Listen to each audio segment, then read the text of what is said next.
कहानी की शुरुआत में हमें एक सारा नाम की लड़की को दिखाया जाता है जो अपने माता पिता और बड़ी बहन के साथ रह रही होती है। वो एक बर्थडे पार्टी में जाना चाहती है मगर उसके डैड उसे मना कर देते हैं, जिस बात से सारा नाराज हो जाती है और उठ के अपने रूम में चली जाती है। रात के वक्त सारा के घर के बाहर उसका दोस्त क्रिस्टोफर आता है। सारा भी उससे मिलने के लिए बाहर जाती है। अब ये दोनों मिलकर बर्थडे पार्टी पे चले जाते हैं। वहाँ ये लोग बहुत इंजॉय करते हैं। सुबह उठ के सारा अपनी मॉम और सिस्टर से कहती है कि वो 3 महीने बाद 18 साल की हो जाएगी और एक दफ़ा वो 18 साल की हो जाए, इसके बाद वो अपने दोस्त के पास हमेशा के लिए चली जाएगी। ये सब बातें इसका पिता डॉन सुन रहा होता है। अब लगभग पूरे 3 महीने बीत चुके थे। एक दिन सारा और उसके डैड घर में अकेले होते हैं। तभी सारा के डैड कहते हैं कि मैंने कुछ सामान नीचे बेसमेंट में रखना है, क्या तुम मेरी हेल्प करोगी। सारा भी इस बात को मान जाती है और वो अपने डैड के साथ सामान नीचे रखने बेसमेंट में चली जाती है। तभी इसके डैड एक सीक्रेट रूम को खोलते हैं जिसके बारे में सारा को कुछ भी नहीं पता होता। अब ये सारा सामान सारा के डैड उस सीक्रेट रूम में रखने के लिए कहते हैं। सारा भी उस रूम में चली जाती है। तभी मौका पाकर सारा के डैड बाहर आ जाते हैं और उसको वहीं पे लॉक कर देते हैं। अब सारा वहाँ से निकलने के लिए खूब चिल्लाती है मगर कोई भी इसकी आवाज़ को सुन नहीं पाता। वो उल्टे सीधे कोड्स को भी अप्लाई करती है मगर कोई भी कोड अप्लाई नहीं हो पाता और तभी वहाँ की लाइट भी चली जाती है। सारा को कुछ भी समझ नहीं आ रहा होता कि उसके साथ आखिर हो क्या रहा है। सारा की आवाज़ें वेंटिलेशन के जरिए बाहर आ रही होती हैं और उसके डैड इसकी आवाज़ों को सुन रहे होते हैं। तभी वो उस वेंटिलेशन को भी कवर कर देते हैं ताकि इसकी आवाज़ बाहर ना आ सके। अब सारा उस बॉक्स को देखने लग जाती है कि इसमें क्या है और उसमें सारा का सारा सामान पड़ा हुआ था।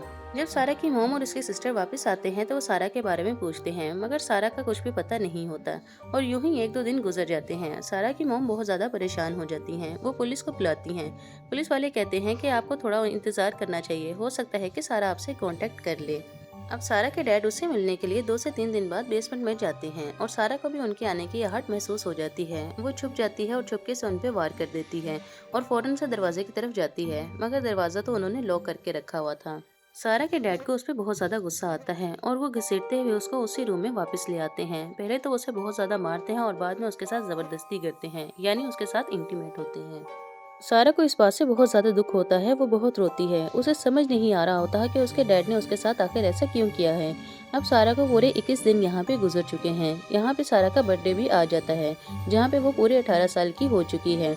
सारा के डैड उसके लिए केक लेकर आते हैं और उसको कहते हैं कि तुम इसकी कैंडल को ऑफ करो। वो बिल्कुल वैसे ही करती है जैसा कि उसके डैड उसको कहते हैं, क्योंकि उन्होंने उससे वादा किया था कि अगर तुम मेरी सारी बातें मानोगी तो मैं भी तुम्हें यहाँ से निकाल लूंगा। उसी दिन सारा के डैड उसके साथ दोबारा इंटीमेट होते हैं। दूसरी तरफ हम ये देख पाते हैं कि सारा की मोम उसके लिए बहुत ज्यादा परेशान है मगर उसके डैड कहते हैं कि उसी ने तो कहा था कि जब वो 18 साल की हो जाएगी तो वो ये घर छोड़ के चली जाएगी। हो सकता है कि अब वो कहीं चली गई हो। मगर सारा की मोम कहती है कि वो ऐसा कुछ भी नहीं कर सकती, वो तो सिर्फ ऐसा बोलती थी।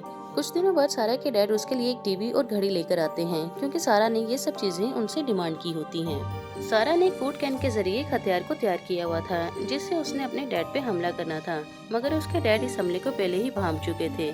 जब वो अंदर आते हैं तो उस हमले से बच जाते हैं क्योंकि उनको पहले ही पता लग गया था। इस हमले के बाद सारा के डैड उसको बहुत ही बेरहमी से मारते हैं। कुछ दिनों बाद सारा का दोस्त क्रिस्टोफर उसका पता करने के लिए उसके घर में आता है और उसके डैड से पूछता है कि सारा कहाँ पे है, मगर उसके डैड कहते हैं कि मुझे कुछ नहीं पता कि वो किधर है।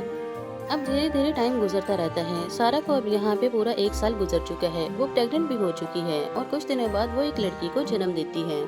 सारा का सिर्फ एक ही सपना होता है कि किसी भी कीमत में उसने यहाँ से निकलना है, मगर उसको कोई भी रास्ता नजर नहीं आ रहा होता कि वो कैसे निकले। धीरे धीरे समय बीतता जाता है और सारा को यहाँ पे पूरे 4 साल हो चुके हैं। सारा एक दफा फिर से प्रेग्नेंट है और इस दफा वो एक लड़के को जन्म देती है। अब सारा के इस बेसमेंट में 2 बच्चे हो चुके हैं। वहीं दूसरी तरफ क्रिस्टोफर को भी दिखाया जाता है जो अब तक सारा की तलाश में था। वो दोबारा से इसके घर आता है और इस दफा इसकी मुलाकात उसकी बड़ी बहन से होती है। वो उसके बारे में पूछता है मगर उसकी बहन कहती है कि मुझे नहीं पता, सारा पिछले कई सालों से लापता है। क्रिस्टोफर कहता है कि पिछली बार मेरी मुलाकात आपके डैड से हुई थी, उन्होंने कहा था कि सारा किसी लड़के के साथ भाग गई है, मगर अब तक ऐसा कुछ भी साबित नहीं हुआ। सारा की बहन ये सुन के बहुत ज्यादा परेशान हो जाती है और उसको शक हो जाता है कि हो ना हो सारा के गायब होने के पीछे मेरे डैड का ही हाथ है। तभी उन्होंने सारा को ढूंढने में कभी इंटरेस्ट ही नहीं लिया।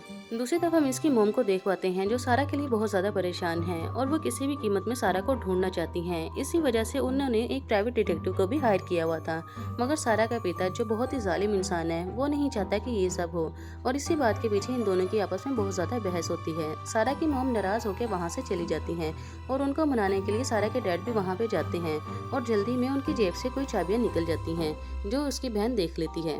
ये चाबियां उसी बेसमेंट की होती हैं जिनके पीछे सारा को कैद करके रखा हुआ था।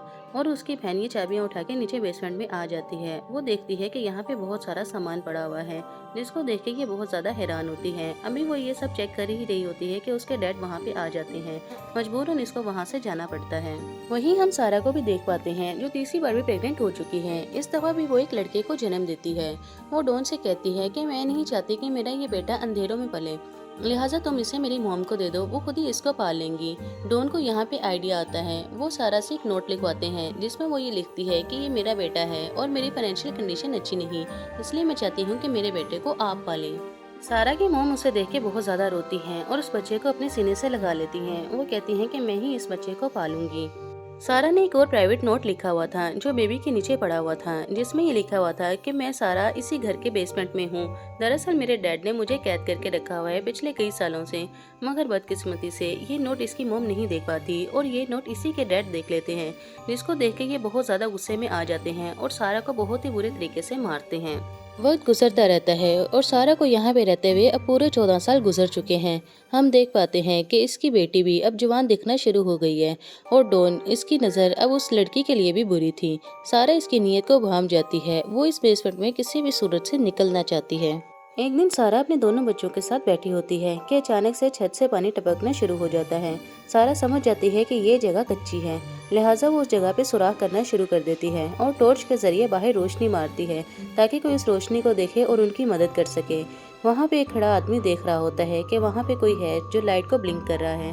वो डोर नॉक करता है, मगर बदकिस्मती से इस दफ़ा भी सारा के डैड ही बाहर आते हैं। वो उनको कहते हैं कि आपके बेसमेंट में कोई है जो लाइट को बार बार ब्लिंक कर रहा है। सारा के डैड को ये सुन के बहुत ज़्यादा गुस्सा आता है। वो नीचे बेसमेंट में जाते हैं और सारा को बहुत ज़्यादा मारते हैं और साथ ही उसके साथ इंटीमेट भी होते हैं। वक्त यूं ही गुजरता रहता है और एक दिन सारा के बच्चे उससे पूछते हैं कि हमें किस बात की सज़ा दी जा रही है, हम यहाँ पे क्यों कैद हैं।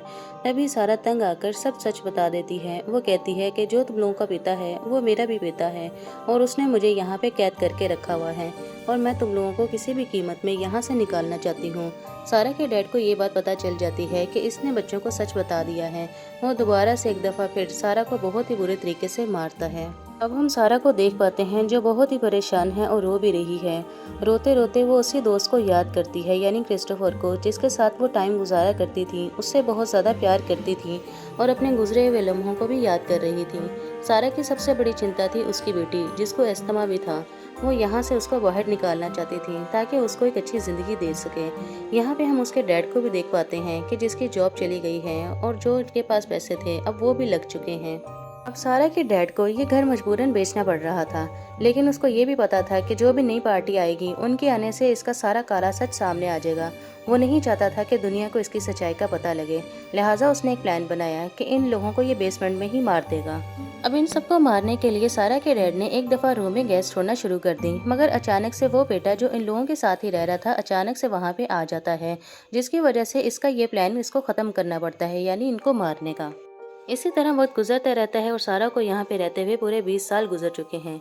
इन 20 सालों में सारा ने ना तो सुबह देखी थी, ना शाम को देखा था, ना ही सूरज देखा और न ही चांद, यानी इसी चार दीवारी में रहते हुए उसने 20 साल गुजार लिए। एक दिन सारा की बेटी को अस्थमा का अटैक हो जाता है। उसकी हालत बहुत ज़्यादा बिगड़ जाती है।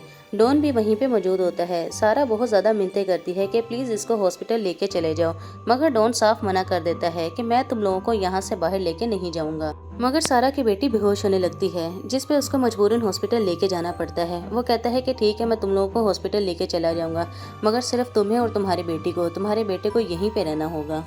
सारा इस बेसमेंट से बाहर निकलती है और पूरे 20 साल बाद उसने अपने घर को देखा होता है। अब ये लोग हॉस्पिटल पहुंच जाते हैं और एक डॉक्टर सारा को फॉर्म देती है कि इसको फिल कर दो, मगर सारा इस पे जानबूझ के पानी गिरा देती है और डॉन एक नया फॉर्म लेने जाता है। जब डॉन नया फॉर्म लेने जाता है तो सारा भागती हुई डॉक्टर के गले लग जाती है और कहती है कि प्लीज़ मुझे बचा लो। उसी वक्त उसके डैड भी वहाँ पे पहुँच जाते हैं, जो ये सब कुछ देख लेते हैं। इससे पहले कि वो वहाँ से भागता, एक पुलिस इंस्पेक्टर भी वहाँ पे मौजूद होता है, जो उसको पकड़ लेता है और अब डॉन को ना चाहते हुए भी सब कुछ बताना पड़ता है। सारा के दूसरे बेटे को भी बेसमेंट से निकाल लिया जाता है। पूरे 24 साल बाद ये लोग बेसमेंट से बाहर निकले थे। सारा की माँ ये देख के बहुत ज़्यादा रोती है कि मेरी बेटी के साथ इतना बड़ा जुल्म हुआ है और करने वाला कोई और नहीं बल्कि उसके अपने डैड थे। हालांकि सारा अब आज़ाद हो चुकी है, मगर गुजरे हुए सालों की यादों को भुला देना इतना आसान नहीं। दूसरी तरफ हम क्रिस्टोफर को देख पाते हैं, जिसने अभी तक शादी नहीं की होती और सारा ज़्यादा से ज़्यादा वक्त उसके साथ गुजारती है। दोस्तों, ये एक सच्ची कहानी थी जिसमें एक बाप ने अपनी बेटी को किडनैप कर लिया और कई सालों तक इसके साथ बहुत बुरा सलूक किया। इसको सन 1984 में किडनैप किया था और सारा को रिहाई 2008 में जाके मिली थी। यानी इतने साल तक वो अपने बाप के जुल्म को बर्दाश्त करती रही। इस वाक़ये ने पूरी दुनिया को झंझोड़ के रख दिया था। लोग समझ नहीं पा रहे थे कि एक लड़की सबसे ज़्यादा भरोसा अपने पिता पे ही करती है और अगर वही उसके साथ ऐसा करेगा तो लड़की किस पे भरोसा करेगी।